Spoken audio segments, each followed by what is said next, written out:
Hello! Today I am going to be packing an exchange box for a friend in Norway, and I just wanted to film it to share with you because I'm not sure how long it will take to get to her, and that way I can insert it as a bonus episode or add it on to an episode once she has it. I don't want to spoil any of the surprises, so I'm not going to upload this until after it has been received, but I wanted to share with you the things that I'm sending, because I tried to stick to things either made in the US or really local to me.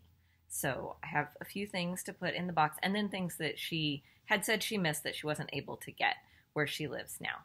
So I'm going to start with the yarns, and I'm going to apologize for any crinkling or for a loud noisy dog, but everything is still in the shopping bags, and I want to share it as I pack it. I have no idea what size box I'm going to need, so I have a couple already folded but not taped together to see what fits. I have a latte to keep me company and a scone from a local bakery. So it's just going to be a nice relaxing day. So let's start with yarn. And I probably should have taken the price tags off before I started, but that's okay. So the first yarn I have is called Alder Fingering. It is by Round Mountain Fibers, which says inspired by nature and hand dyed in Vermont. So the yarn itself, I believe, is grown in Australia and New Zealand and spun in Canada and hand dyed in Vermont. Certified organic processing and free of heavy metals. So it's got kind of this warm, rusty brown, fades into these really pretty greens, into almost a forest green, and up into a navy color. And it's just really beautiful. This one is 20% nylon, 80% superwash merino, and it is called Nicobar Pigeon. And it says it is 380 yards. It's really smushy in the hands, so I really hope she likes it. It could be a beautiful pair of socks. It could be a beautiful hat or mittens, like just lovely accessories. So I think this is a really great skein of yarn. And then I have a really rustic yarn, so kind of a opposite end of the spectrum. That one feels really refined. This one is really rustic. It is from the Mount Vernon collection of Sestari Sheep and Wool Company in Churchville, Virginia. The name of this color is Goldenrod. It is a kettle-dyed 100% fine merino wool, and it is also very squishy. This one is a worsted weight, 178 yards, so it's definitely, it could be an accessory of some sort or combined with another color for color work. It's just a really pretty, nice, smooshy, but rustic feeling in the hands. It could even be felted, but it's just a really pretty goldenrod color. And then this is Apothecary fabric. It's a 70-30 merino silk, hand dyed. It's 100. I hate when my video freezes. It is 100 grams, 436 yards. It says eco-friendly acid dyes, and it's a really hard color to show you. It's chestnut, and very close up it's got all this depth of color to it, which is kind of getting blown out on camera, but it is really beautiful. It has this lovely halo to it. It's very soft in the hands. It's just a gorgeous yarn, and I may have to go back and get some for myself, but wonderful feeling. Very excited for her to get this. I may have gone overboard. Hopefully not. That's okay. So then I did want to get an Oklahoma yarn. So this is 80% fawn alpacas, 20% malachite, which is the green. So this is sport weight, 200 yards. It's got the name of the actual alpacas, Cubanita, Jasmine, and Galahad, and it is made in Oklahoma. There's a picture from the farm.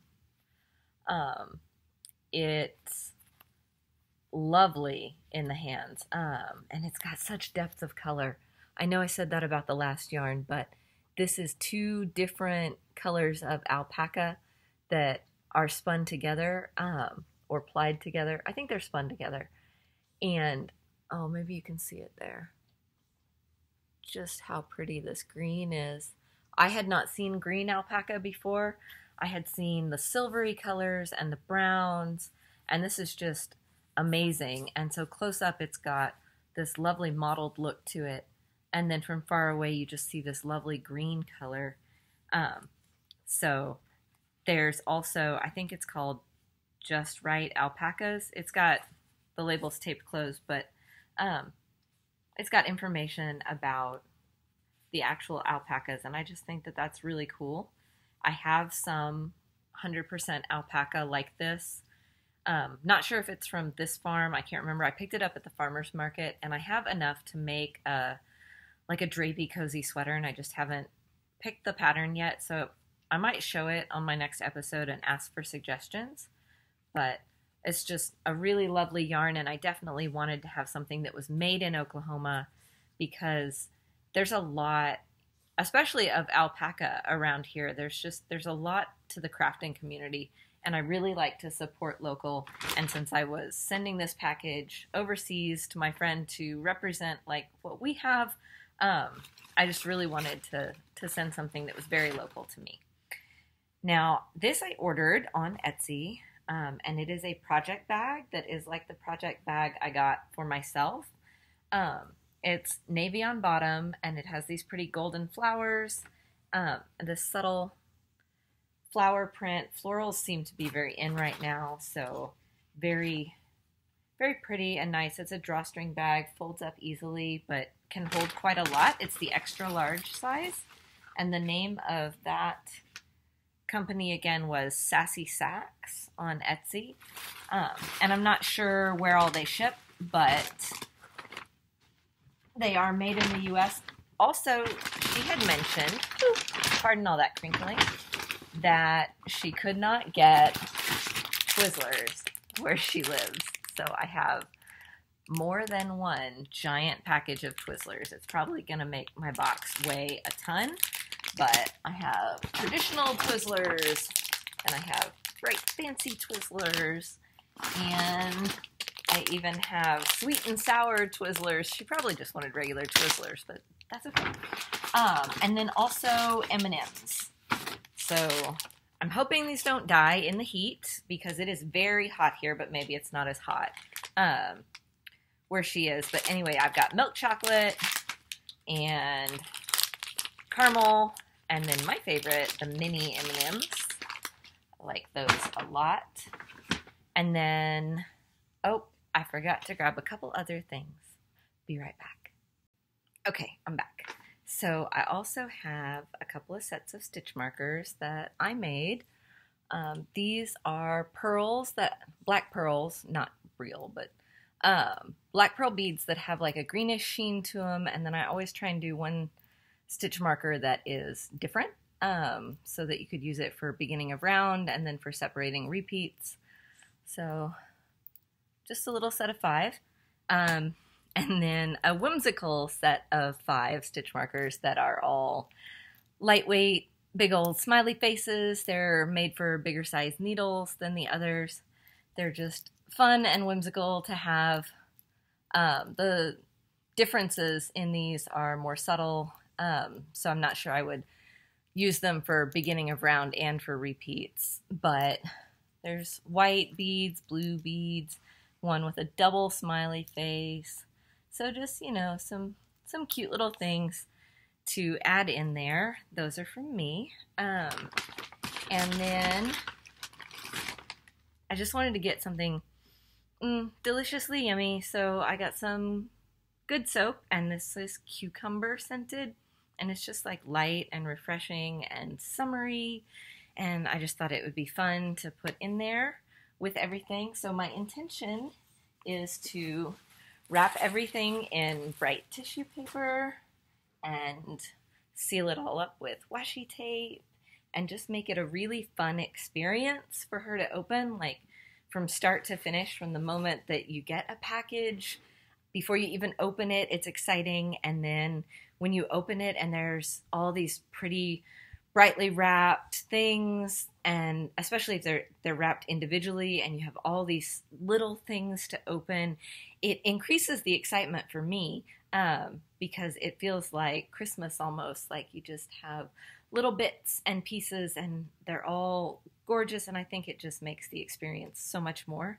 So that is my intention, is to make this package just a amazing experience for my swap buddy. We think we're going to try and do a quarterly swap and make it a regular thing, but this is our first exchange. And obviously I will share whatever she sends on the podcast with everyone during the acquisitions time, or maybe I'll give it its own separate time. But while I was shopping for her yarn, and I'm sure that I will show this also on the podcast because I won't be able to resist, but since I'm already dressed for it, I am going to show you what popped into my bag and had to come home with me and stay with me no matter what. It told me in the store, it called out and sang my name. It matches my hair. It matches my glasses. Totally awkward trying to show this, but it also matches my shorts and my toenails and the bralette I have on under this backless tee. So it just was singing my name. It's Mojave, 60% cotton, 40% linen. It's 185 yards, and it is classified as a 2 on weight or fine. The recommended needle size is a US 4 to 6, 3.5 to 4 millimeters. There were 3 skeins in the shop. That's all there were. So I have, what is that? 185 yards times 3. It's like 550 yards-ish. So I have approximately 550 yards to work with. And I think I could get a tank. But I definitely think I want to do something soon with these. So it might be that I've even cast on before my next podcast with these, because they're just so amazing. They just feel so good in the hands. It's Kelborn Woolens. And so I need some inspiration. So I'm going to be totally browsing patterns later. And I'm just so excited because it's totally my color this summer. I have been draped a light summer, and I'm very into color, and sometimes my hair is blonde like it is naturally, or sometimes it's purple or blue, and right now we've got this, it was turquoise, faded to this lovely mint green, and it's just the color that seems to be everywhere for me this summer, so totally excited about those. But I resisted buying anything else for myself because I was really there to shop for my friend, and now I'm going to get started on packing her box. But thank you for joining me to talk about all the things, and I will see you next time.